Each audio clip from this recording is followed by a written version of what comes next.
Salam alaikum sama gars, j'espère que vous allez bien. Demb Assemblée nationale 83 députés ñoo lank wa Benno Bokk Yaakaar 80 députés ñoo bëggoon ñu dissoudre CSE ak HCCT bu weesoo ñi farak président Diomaye ñooñ Khalifa Sall it bëggoon nañ waaye président Macky Sall moom ab bataaxal la bind di yëgle tasuk Benno Bokk Yaakaar ngir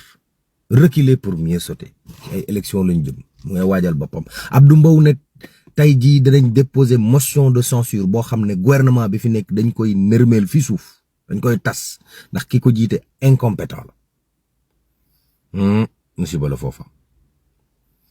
kuréel gi ñu naan nay leer ñoom ñoo ne dañuy dem def sitting buntu assemblée nationale ngir mbiri ONAS yi ñu indi ci ay leeral ministre bi ñu dénk wàllu justice mu ne man ci saa bopp maa joxe ordre ne enquête na ubbeeku ndax mbiri ONAS mu leer ñun def ñuy gënal.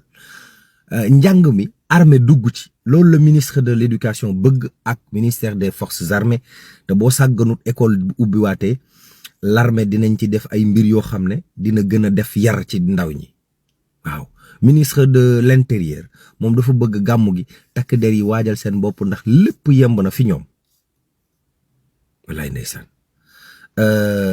benn xale bu jigéen bu am fukki at ak juróom benn moom lañu rey Bargny kañu jàpp mooy meilleure copine am ba defeere ko directeur hôpital Lukke bu Njaareem lañu ne doom jëmoo réer ñu koy wër ba gis ab néewu xale ba Touba. Saliou Ciss nee na man musuma wax ne damay bàyyi football fukk